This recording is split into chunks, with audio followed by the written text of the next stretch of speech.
Hello and welcome to Novara Live. I'm Moya Lothian-McLean, and joining me tonight is the busiest little bee in progressive media, at least the busiest one I know, Ash Sarkar. Moya, what night is it? Say the line. I'm not saying it. I'm not saying the line. When I did this intro, I was like, I refuse to. It's your line. It's your line, and it makes me feel special when I'm on the other side of the screen, but I'm going to do my own lines. I've gone rogue.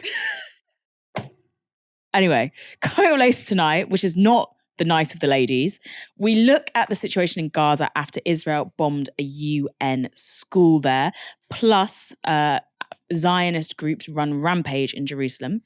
Local Tory groups are also up in arms about the general election candidates being imposed on them. And Labour have dropped a legal case against Corbyn staffers, which cost the party £2.5 million.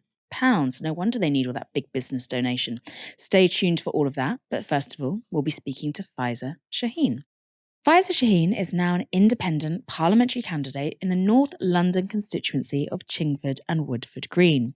Her decision to stand alone follows her sudden and brutal deselection by the Labour Party last week. Why? Because over 14 years, she'd liked some innocuous tweets and commented on Islamophobia in the party. Selected in 2018 as the party's candidate for the 2019 election, she halved the majority of Tory incumbent Ian Duncan-Smith, losing the seat to him by just 1,000 votes. She was such an impressive vote winner in the area that Labour selected her again in 2022. But last week, they reversed the decision at the last minute. So now she's taking the fight to both the Tories and Labour. I spoke to Faiza Shaheen earlier today, and I began by asking her what was the moment she decided to stand as an independent.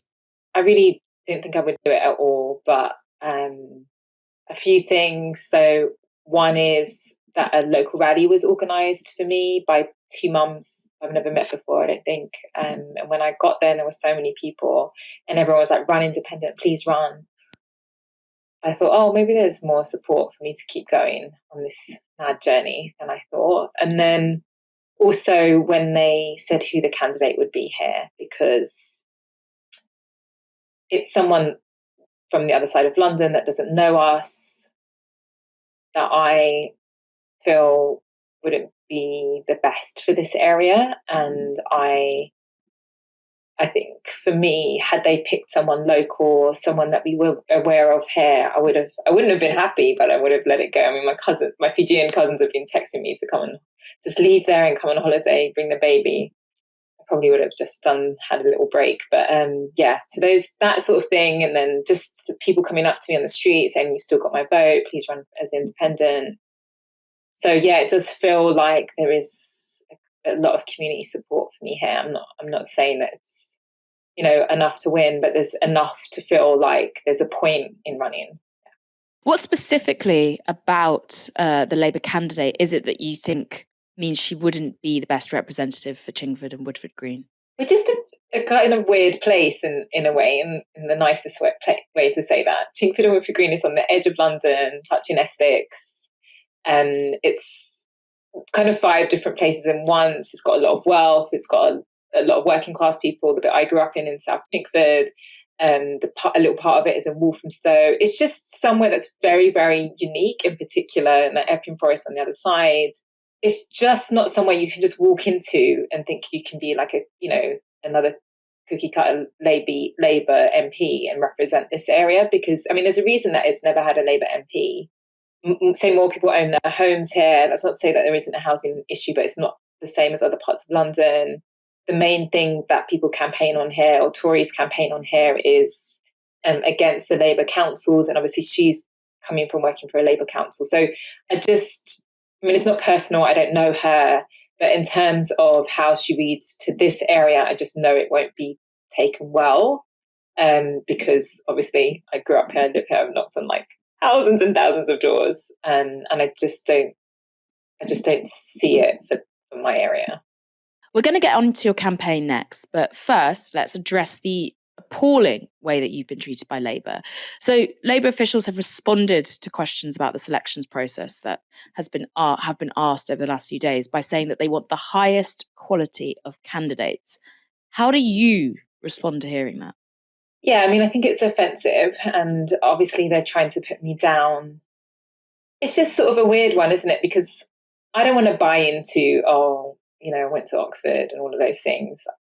But I grew up from a working class background. Done all the work in terms of knocking on doors and making this seat winnable since 2019. And I've been to all the same institutions as the people who typically run this country, right? So it's funny because I wrote this book and that came out last year called Know Your Place. And it just really resonates. It's the irony of that book is that you're never quite part of their club. And I also just think it's a bit of a racist trope, if I'm honest, a bit of a kind of, they wouldn't say that about me if, given my qualifications. I mean, I'm an academic at London School of Economics. I mean, it's pretty mainstream as well. I mean, it's not exactly like some radical place, unfortunately. But yeah, so I do find it offensive. And I think they should be careful about putting people down, because if people look at my CV and go, if this person isn't even qualified, given the journey she's had, then who else could be considered a high quality candidate? Speaking of racism, John Healey, who most recently was Shadow Defence Minister, was on Sky News this morning denying that Labour have a hierarchy of racism. I think we've got the clip, which we can just pull up here. We're going to do about Faiza Shaheen. She is not at all happy. As you know, she was blocked from being a representative for the Labour Party at this election. She's standing as an independent. She talks about the Labour Party of having a hierarchy of racism. How do you respond to that? I understand why she's feeling disappointed. She fought that seat and that constituency at the last election, but she's been through the process that all of us as candidates for Labour have had to go through. I'm disappointed she's standing as an independent. And one of the really big changes that Keir Starmer has brought in as part of the changes he's made to Labour since 2019 and Jeremy Corbyn is to make sure that any allegations are treated through an independent process. And so any suggestion that there are partial treatments for some people is entirely wrong, because it's an independent process and everybody would go through that if they face allegations, as many have. Yep. So she says hierarchy of racism. You are completely refuting that this morning here on the programme. I entirely refute that. Yeah, I don't even know where to start with that. I mean, firstly, it was not an independent process. It was members of the NEC. It was a sham process. It was a process by which I was given very little time, in which I didn't have childcare, in which someone never even put their camera on, one of the NEC members on the call. So I just think, one, that's just a lie. It's not an independent process. It's a political process. And on the hierarchy of racism, I mean, just look at the Ford report. I mean, it's just so frustrating that we can gather the evidence again and again. We can highlight it. In that very meeting, because one of the tweets they said was undermining their ability to win elections was me talking about my experiences of racism and Islamophobia within the Labour Party, which was used against me to block me from standing. So you can't tell me on the one hand that quite rightly people that experience anti-Semitism were allowed to talk about their experiences of anti-Semitism and it was taken seriously, but then tell me that me speaking about Islamophobia and speaking publicly about it means I'm undermining the party's ability to win elections and therefore I have to go. It's such a gaslighting process, and it's so obvious that there is one just by the process. I mean, they're just telling on themselves constantly. I just can't get my head around it. I just find it so frustrating to have to even watch these things. It just make me want to scream.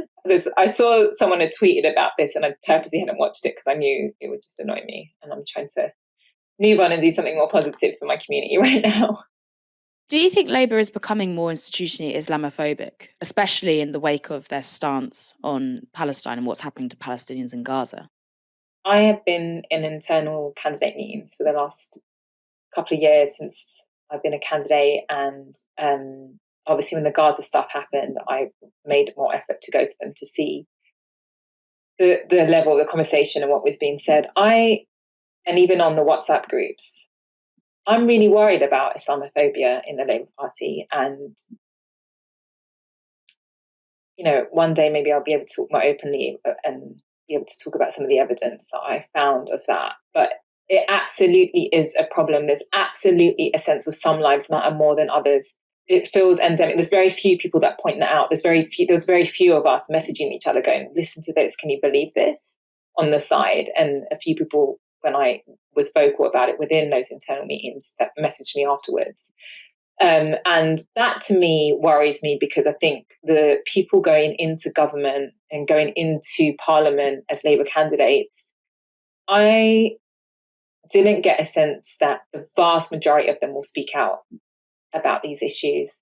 And in fact, some of them very much take the party line and take and also accept the same hierarchy of racism without even realizing it. I just saw that so many times, and I found it really scary, and I felt very alone.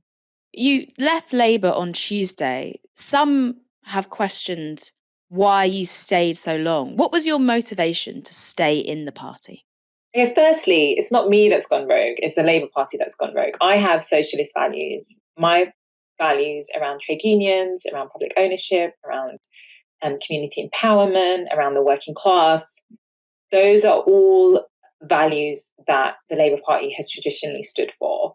And so I kind of felt like, why should I get bullied out of this party when it's not me that's the problem? And I'm quite bloody minded about things. It's one of my toxic traits, I guess. And I just didn't want to be removed because they decided that I wasn't part of Labour. And more than that, people worked so hard for me here during the selection process in 2022 to get me in. And I don't want to let them down. I mean, these are people that have always done it in a voluntary basis. They don't even get paid, and they were making phone calls. And, I was the one left candidate to get through. And the reason for that is just these incredible people locally that have supported me and have stayed in the Labour Party to continue to support me, and who are all leaving now, of course. But I didn't want to let them down. And I felt also that what we'd started in 2019 was so special. And, given that this is my home seat and means so much to me, I really want to be Ian Duncan Smith. Like, I really want this area to be represented by one of their own. What is your pitch to the voters of Chingford and Woodford Green? Obviously, as you say, it's your home seat, you're from here, but what are the issues specifically that you want to take into Parliament as an independent? Yes, it is my home seat. It does mean a lot to me. People here really looked after me growing up because I was in a very difficult family circumstance. My pitch is a kind of broader pitch as well about doing politics differently. This is the kind of place that actually could potentially vote for an independent, because we don't really fit in any box. People really care about local issues.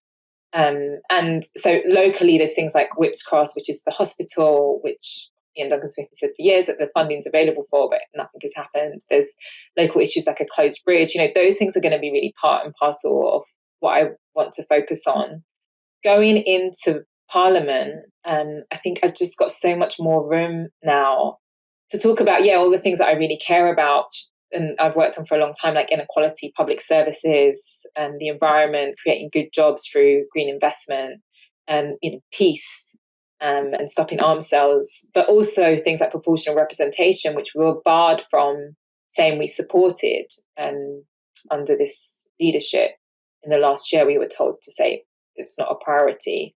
So I'll be able to challenge the political system more generally, to ask questions about political donors, about the way in which we have a captured system, being that critical voice, able to exist outside of party lines and not being scared of, getting my wrist slapped all the time for going against party leadership. So this area will have someone that is going to stand up for them and that is going to stand up for what's right, and they're not going to hold back. And I just think that's so rare in politics right now. And I keep smiling, even though I've had like the maddest, most emotional roller coaster of a week ever, because the idea of that is obviously so enticing.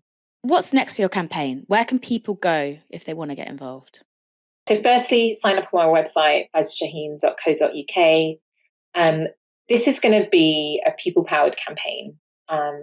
we're not a big machinery here. I've got an incredible team, but obviously we're not a big political party. We are going to be out and speaking to people, leafleting, but really trying to do things like getting grassroots mobilization. So one of the things is that we're getting groups of people that have signed up to the campaign to talk to their neighbours. It's just going to be a very different feel. It's not going to be top down at all, and it's going to be very much an active on the street, people powered campaign. So yeah, join. I think it's going to be really exciting. We've only got 4 weeks, but I have faith in people, and whilst I know the political system is not set up for someone like me to win, even under Labour, it wasn't set up, for someone like me to get through. I do think we could do something here that could leave us feeling more empowered, could make the community stronger, and could give us some ideas for how we do things differently in the future, because the political system is broken. I think most people would agree with that.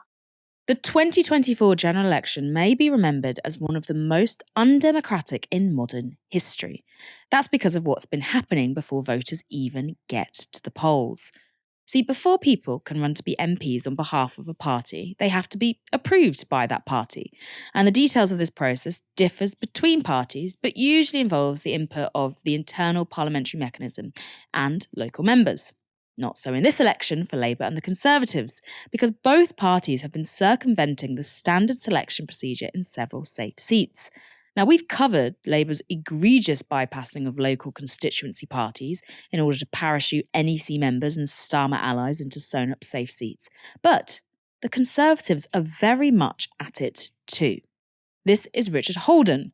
Until Parliament dissolved, he was the MP for North West Durham. But thanks to boundary changes, North West Durham constituency no longer exists. He also happens to be the Conservative Party chairman.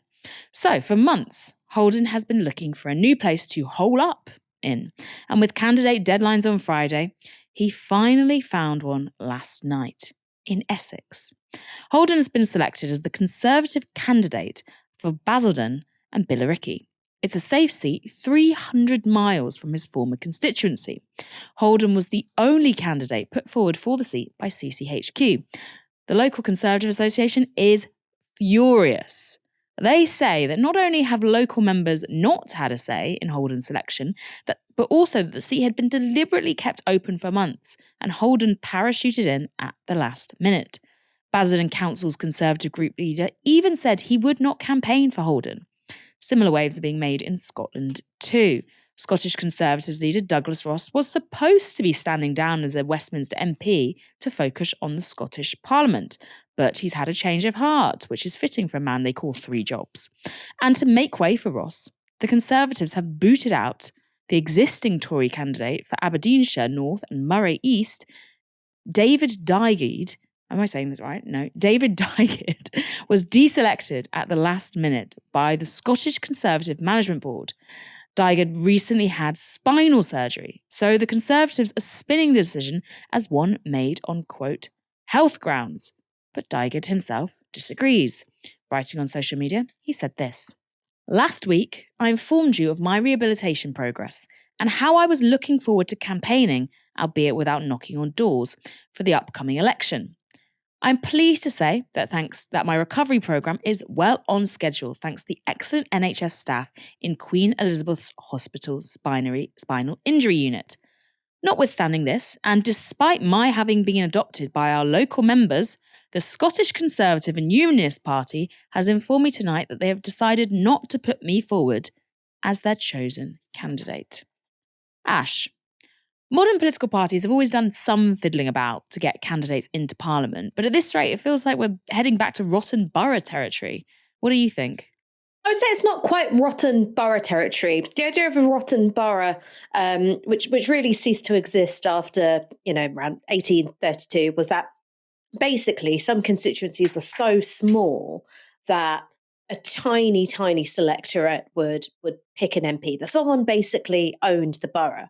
What's happening here with the Conservatives is that they are in a period of defensive reorganisation, because you look at the polls, one way or another, they're going to get smashed. All of their gains in the red wall look set to be put into reverse. And so if what you want to do is keep experienced MPs within the party, you're going to have to start moving them around. I mean, the exodus of Tory MPs, including former Tory ministers, Sajid Javid, Michael Gove, real big beasts, that tells you that they're going to have a real crisis of leadership and party management when it comes to being in opposition. So that's why they're moving around so many MPs from seats which are likely to be lost from the Conservatives into safe seats. Now, is that democratic? No. Is that fair? No. Does that mean that you're necessarily getting the most competitive process, which means that you could get a much more talented and community-rooted MP into Parliament? Hell no. But from a Tory perspective, they're thinking, well, we're going to be a complete shambles unless we keep these people in the House of Commons. I mean, politics is a very, very dirty game. Don't forget, Winston Churchill himself was parachuted into different seats across various points in his career, from Chesterfield to Dundee to Epping and then Dundee again. And a lot of that was down to, we've got to keep this guy in the Commons. So there's a long history of this. I wouldn't say rotten boroughs. I would say defensive reorganisation. I think everything you're saying is correct, Ash. It's a Tory calculation. And really, they're stuck between the rock, the hard place, and the total wipeout, aren't they? But selections, you might be surprised here, aren't the only space where the Tories are receiving fresh flack. Do you remember Frank Hester, the largest Tory donor, who said MP Diane Abbott, quote, should be shot, and that she made him, quote, hate all black women? Well, just 2 days after Prime Minister Rishi Sunak finally condemned Hester's comments back in March, it turns out the Conservative Party accepted £150,000 more from Hester. That was in addition to a total 15 million Hester had already cumulatively donated before his racist remarks were made public earlier this year. This fresh sum was donated on the 8th of March, and the Conservative Party accepted it on the 14th of March. Let's get the timeline out, because Hester's comments were first reported on the 11th of March. The 14th, the 11th, by The Guardian. Sunak at first refused to brand Hester's words as racist, but on the 12th of March, he conceded via a spokesperson that they were, quote, racist and wrong. So we've got the 11th of March, the 12th of March, and then the 14th of March when this massive donation is accepted. And a Guardian article today has fresh details on racist comments made by Hester in front of employees, including using the term token Muslim and saying someone was attractive for a black woman. You think that would apply more pressure to the Tories to turn his money down, but given, according to the FT, senior Tory donors apparently deciding against giving money to the flailing party, I suppose no check is too tainted to accept. Israel has bombed a UN school in Gaza, killing at least 40 Palestinians. The strike on Nusrat refugee camp came before dawn on Thursday morning, while thousands of displaced Palestinians sheltering in the school were sleeping. According to Gazan journalists, the Israeli military fired 2 missiles at classrooms on the top floor of the school. The destruction was immense. Roofs caved in. Witnesses reported that missiles tore through several floors of the building. Items of furniture, chunks of concrete, and of course bodies were blown out of the building's windows. The dead and wounded were rushed from the school to the nearby and already overwhelmed Al-Aqsa hospital. Victims of the strike, many of them children, were treated on hospital floors as doctors battled to save lives and limbs. The IDF says Hamas fighters were operating in the school. Here's the statement they released today. Eliminated several Hamas and Islamic Jihad terrorists who embedded themselves inside of an UNRWA school. IAF fighter jets conducted a precise strike on the Hamas compound embedded inside the area of Nusrat. These terrorists belonged to the Nukba forces and participated in the October 7th massacre. Before the strike, a number of steps were taken to reduce the risk of harming uninvolved civilians during the strike, including conducting aerial surveillance and additional intelligence information. All that intelligence and surveillance and 14 children, as well as other civilians, have been killed in what Hamas has called a, quote, horrible massacre. This attack marks the fourth air assault in Nusrat since the war began in October, and it comes in a week when Israel has been conducting air raids on other central Gazan refugee camps. On Wednesday, the Maghazi refugee camp was hit several times, injuring scores of displaced Palestinians, including several children. Israel also struck the Baraji refugee camp on Monday. 15 Palestinians have reportedly been killed in that camp over the last 2 days. Those attacks are part of a wider IDF operation in central Gaza. The Israeli military is now claiming operational control over the Baraji refugee camp and the town of Deir el-Balala. Residents have reported intense bombardment, and Médecins Sans Frontières say at least 70 people, the majority women and children, have been killed in the area this week. The renewed assault in central Gaza comes as Israel is under pressure internationally to accept a ceasefire deal proposed by US President Joe Biden. Biden pitched the deal as coming from Israel, though the Israeli government had not signed off on it. And in that speech, he called out the members of Prime Minister Benjamin Netanyahu's coalition government who are arguing for the war to continue. Those members, including National Security Minister Itamar Ben-Gvir, have been encouraging their base of far-right Jewish supremacists and settlers. 18 people were arrested for violent offences on Wednesday as Ben-Gvir called for Jews to pray on Temple Mount, the location of Islam's third most holy site, the Al-Aqsa Mosque. Currently, the status quo in Israel is that non-Muslims can visit the Mount, but only Muslims can pray there. Ben-Gvir's incendiary call took place amidst the far-right Jerusalem Day flag march.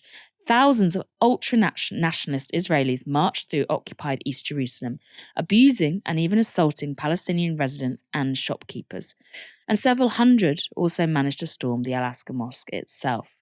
Those marching were heard to shout, quote, "May your village burn down," at Palestinians. Others called for, quote, "total victory" and the resettlement of the Gaza Strip.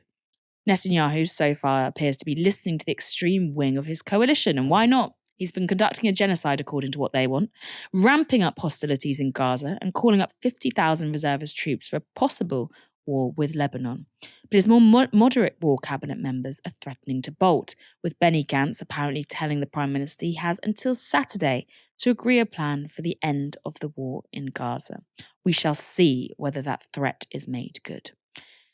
Keir Starmer has blown millions of pounds on Labour Party supporters' money, battling a baseless legal case against 5 former Corbyn staffers.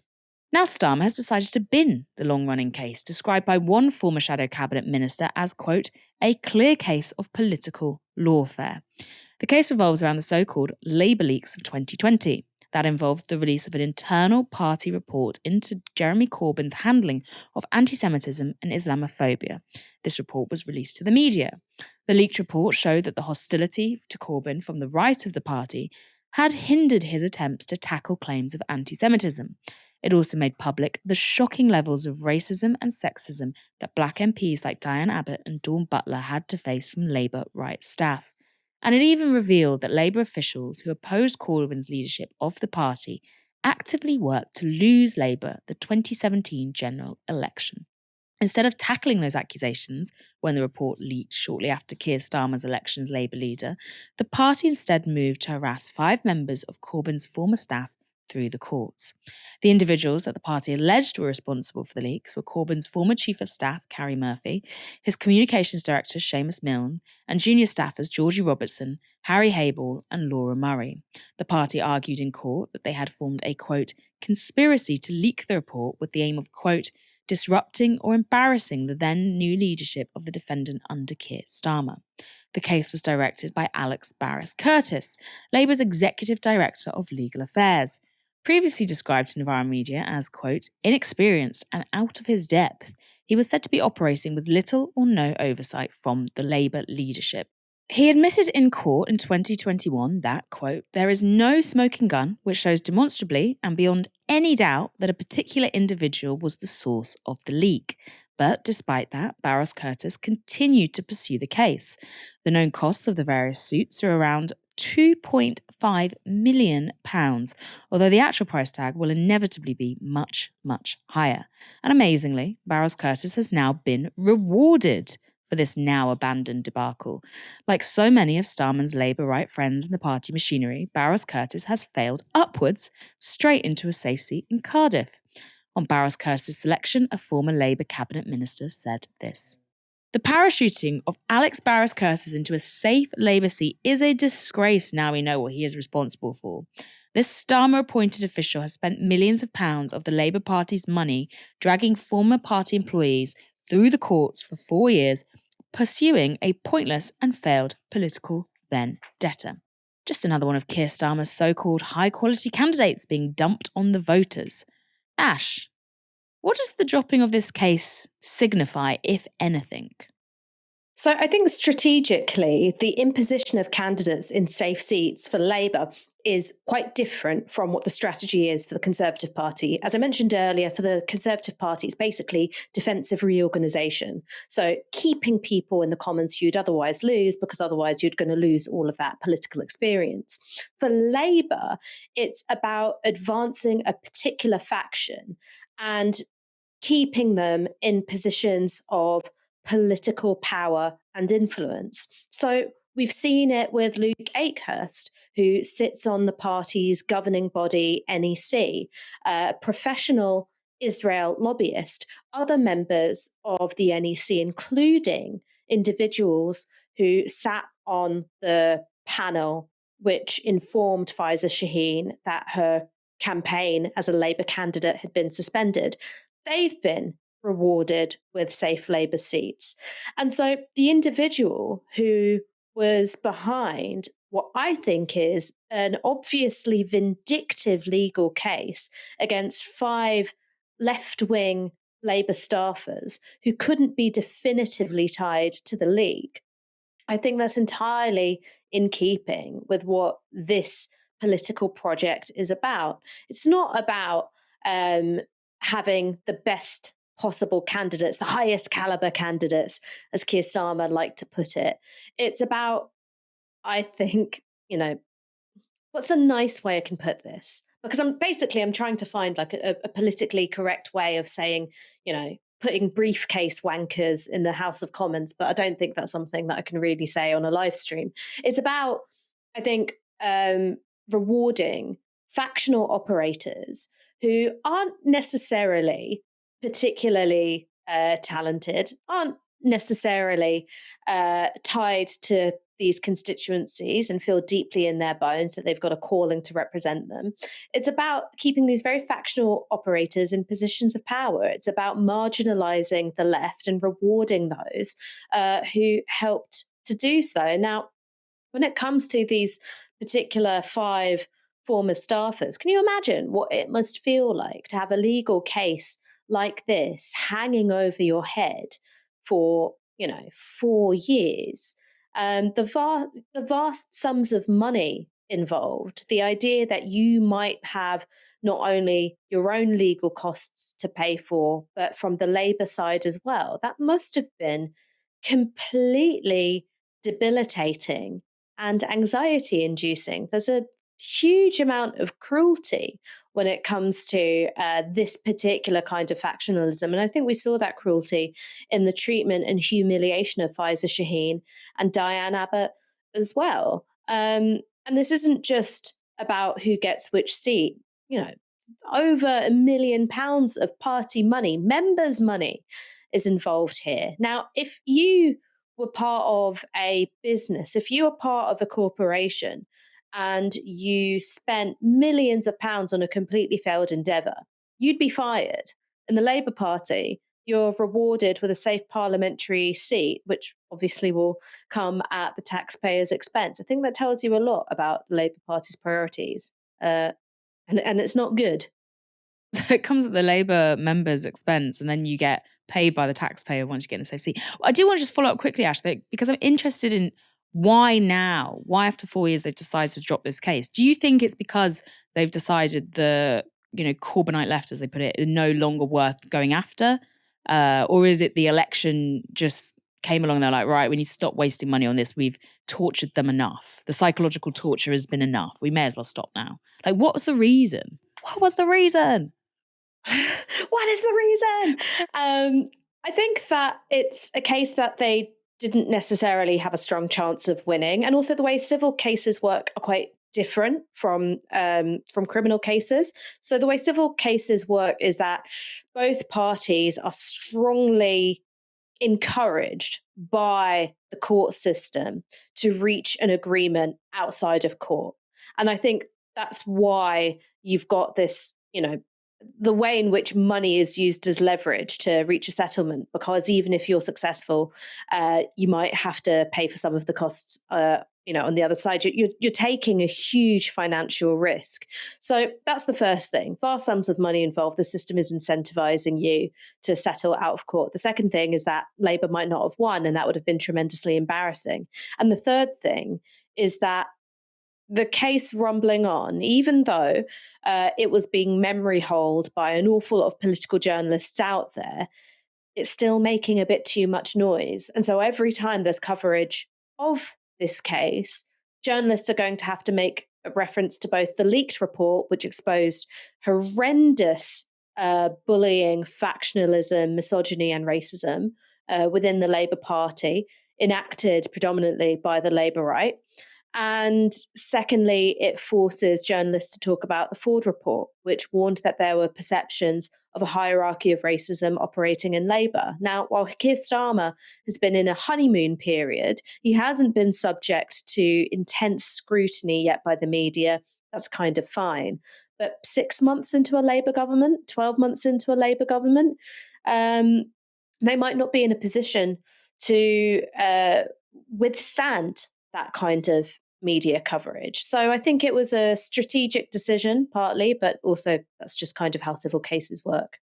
Go to the Novara Media website, which is novaramedia.com. The reporting is by the inimitable.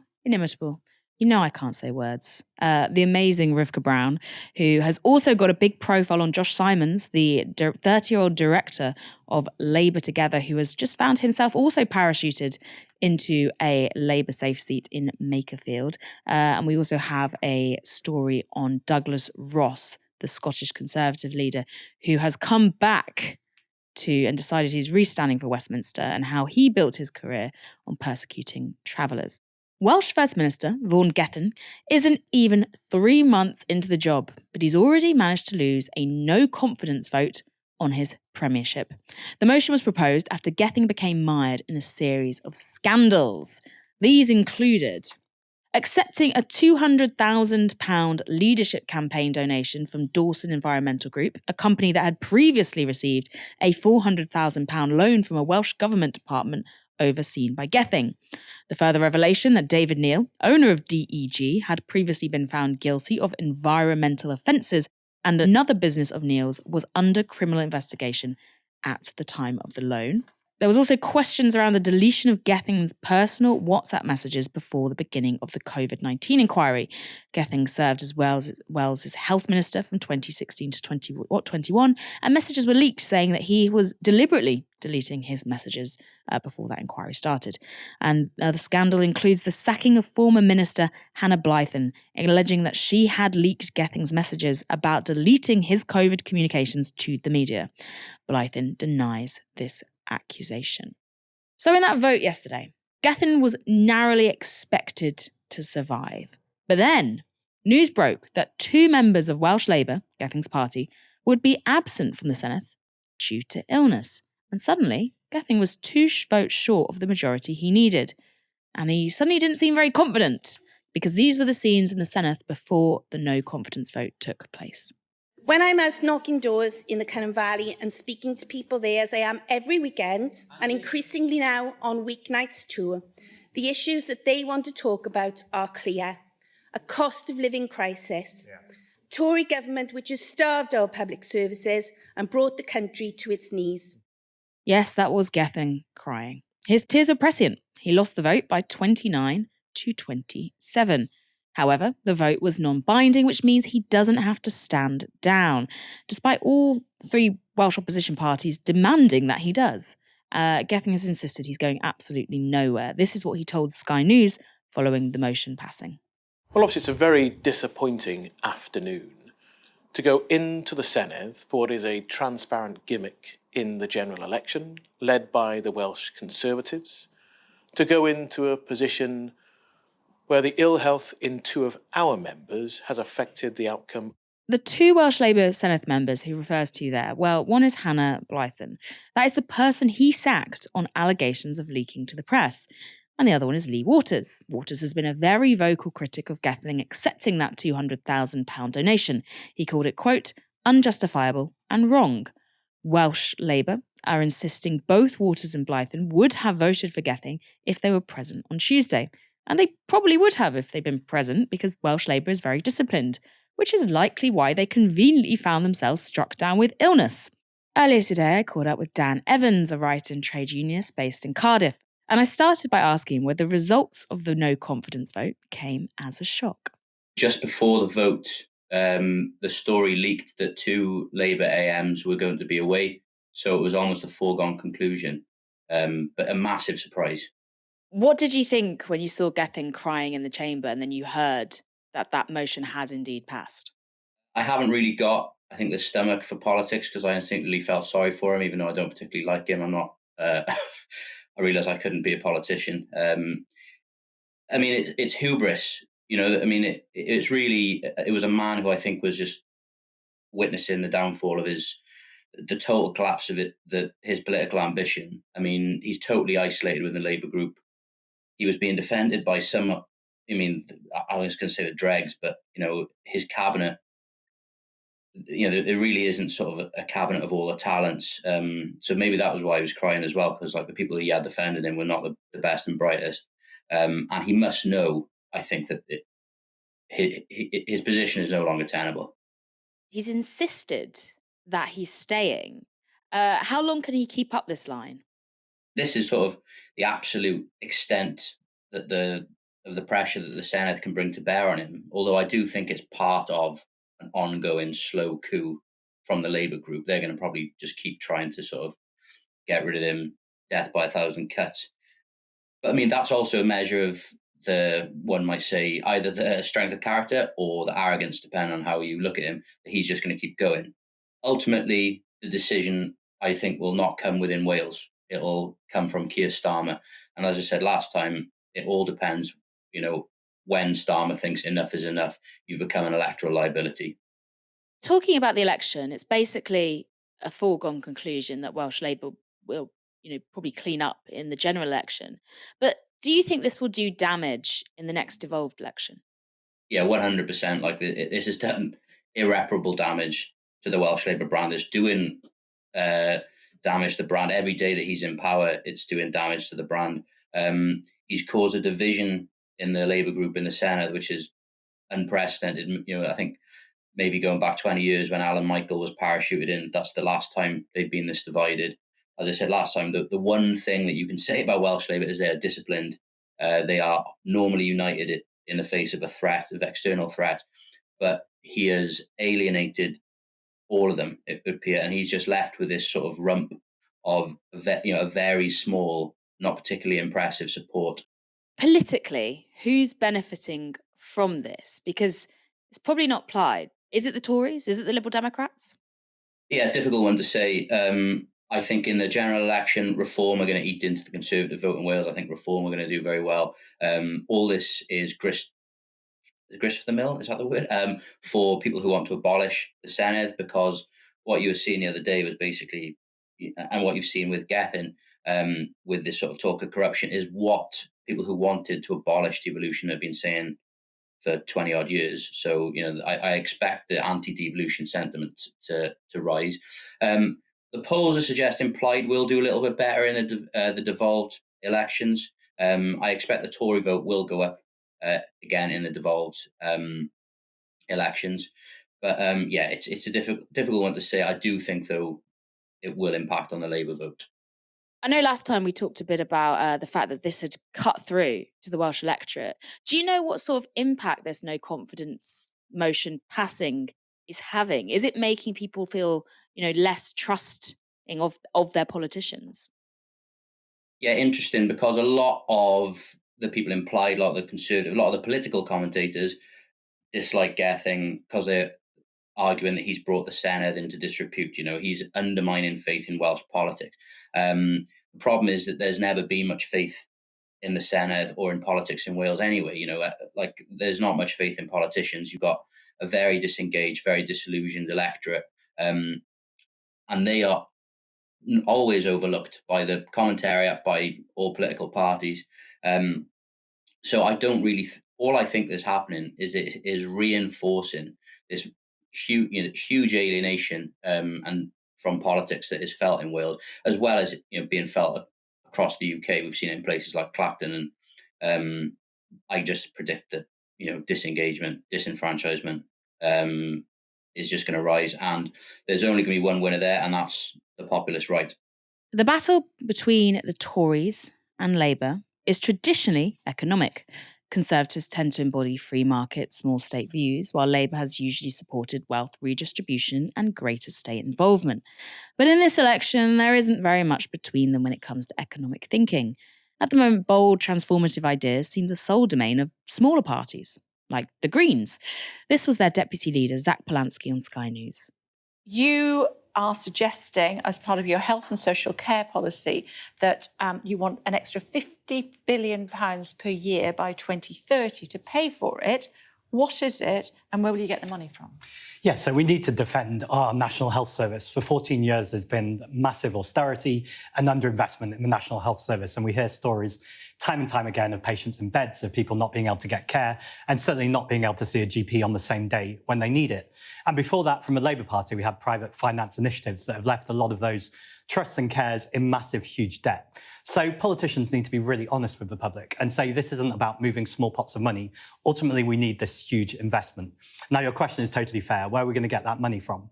Well, if we tax the wealthy, and I'm talking about multimillionaires and billionaires, just a modest 1% on assets of over £10 million or more, as well as bringing capital gains tax in line with income tax. At the moment, we're taxing unearned income less than we're taxing earned income, and that seems unfair. Taking all of these measures together raises about £40 to £60 billion a year that we could put straight back into our National Health Service for real hope and real change. So you're putting taxes up then? Taxes on the super wealthy, and actually there's a group of patriotic millionaires. What constitutes super wealthy? So assets of over £10 million or more would be 1%. Assets of £1 billion or more would be over 2%. I think in most people's books, that would be super wealthy. And in fact, there's a group of patriotic millionaires who are saying, please tax us more, because actually our country and our society is better when it's an equal society. So this is about making sure people who need dignity and care at the most times of need are provided for by the state, by asking for a bit of redistribution from those who have done very, very well throughout the pandemic. I don't think I've ever seen Kay Burley look so horrified. But yes, that was Polanski proposing to pay for public services investment with a proper wealth tax, as well as capital gains tax aligned with income tax. That would end one of the most shockingly regressive loopholes in British taxation. Now compare that pitch from Polanski to this conversation between Labour's future Chancellor Rachel Reeves and Tory Rory Stewart on funding the NHS. You're going to face a system where our population is going to continue getting older, putting more and more demands on the service, demanding more and more expensive treatments. And you're going to have to find, presumably, 3% above inflation every year for this year and every year to go to begin to keep up with the existing level of demand. How do we fund this? How do we keep...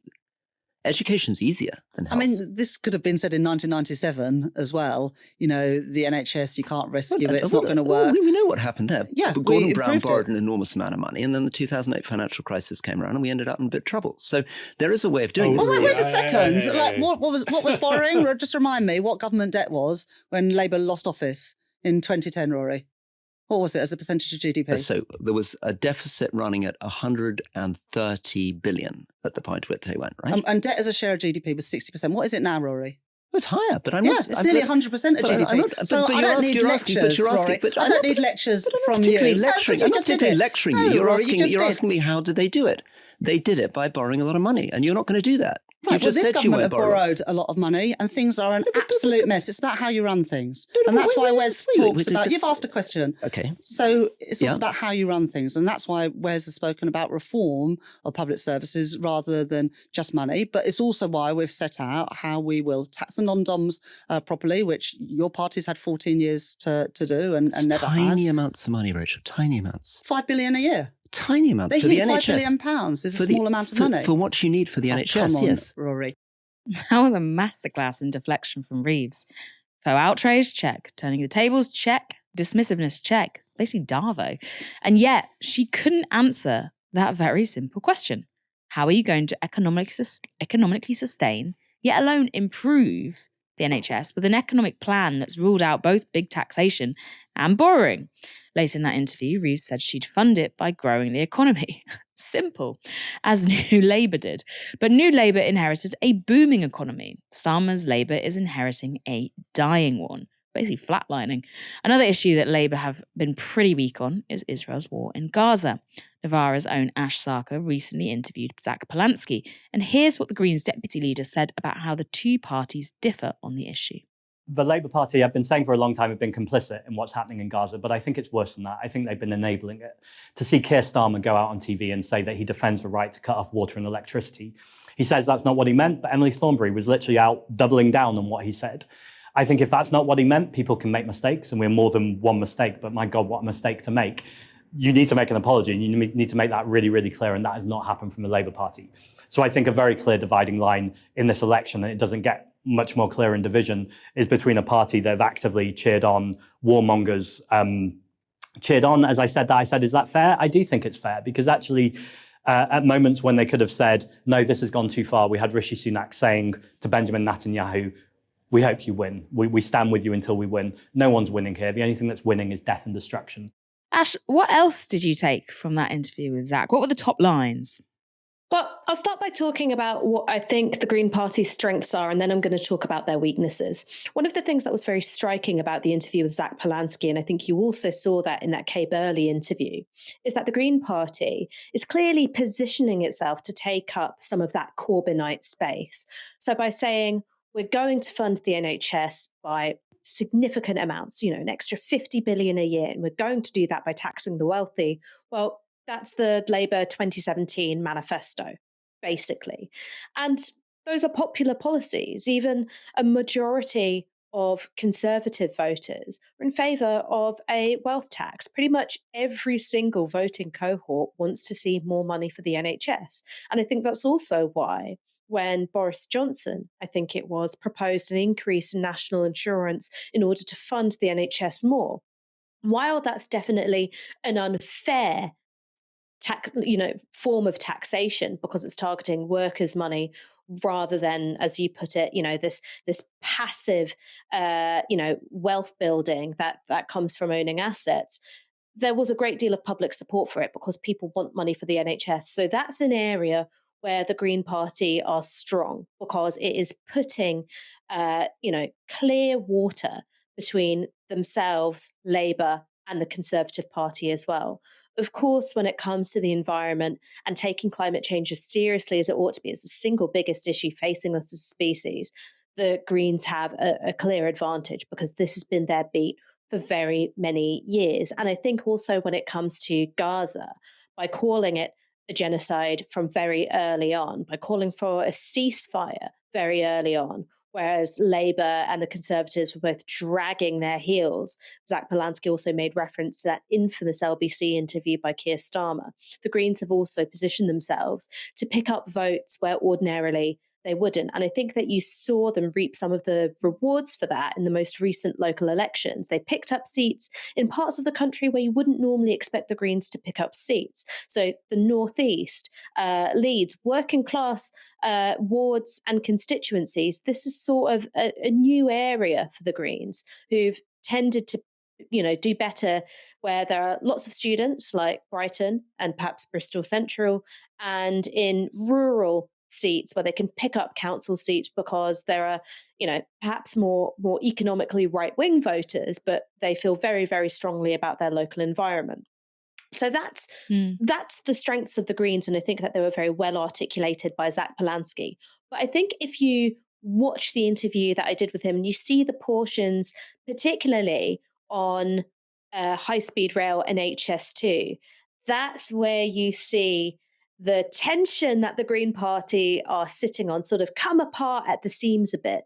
Because, yes, they want to pick up left-wing voters in more urban constituencies, but where they get many of those council seats, where they're competing with the Tories, is in the shires, and it's not driven by an overall concern for the environment with regards to climate change. It's a concern for the local environment, green spaces being built over. Now, the way in which Zack Polanski sort of tried to square this was by saying, well, we're not against high-speed rail. We were against this particular high-speed rail project for these particular reasons. But there was only one HS2 on offer. And if you oppose it, you're going to get now. And that's what ended up happening. So I think that this tension of we need to build urgently in order to decarbonize and in order to have green infrastructure, but also on the other hand, you're appealing to voters who don't want the building to go on in the places where they live. That is a tension for the Green Party. And I think that while Zack Polanski answered this last question very well, I didn't necessarily buy it. And this was about the Greens' incredibly democratic internal culture. So when it comes to policy, Green Party members have an absolute say at their conference. When it came to the Scottish Greens, now they are a separate and independent entity from the Green Party of England and Wales. One of the things that meant was that the membership would get a vote on the Butte House Agreement, that's the power sharing agreement with the SNP, and that's what eventually led to the downfall of Humza Yousaf. Now, you didn't end up getting a more progressive Scottish First Minister because of that process. That's something that Zack Polanski is very proud of. He says, look, I stand by our democratic internal culture. But again, I think that this presents problems for when you need agile and strategic decision-making, a very, very engaged activist membership. That's not necessarily how you're going to get it, but that's something that he made no apologies for. I think, though, that has produced this co-leader situation. We've got both Carla Denyer and Adrian Ramsey. No one knows who they are because the responsibilities and the media time is split between these two individuals. So when you're having to compete on a very mediatized terrain of politics, I think that puts you at a disadvantages. So I found Zack Polanski as an interviewee very candid.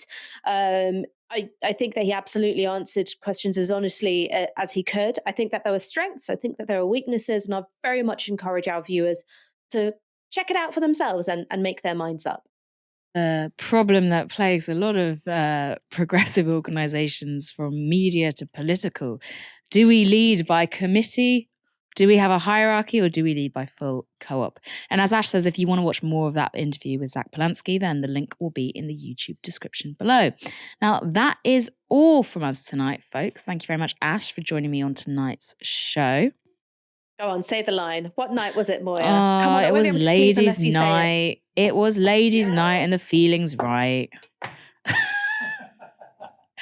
Thank you, everyone, for watching this evening. We will be back tomorrow live from 6 p.m. I've heard there will also be some debate coverage. For now, you've been watching Novara Media. Good night.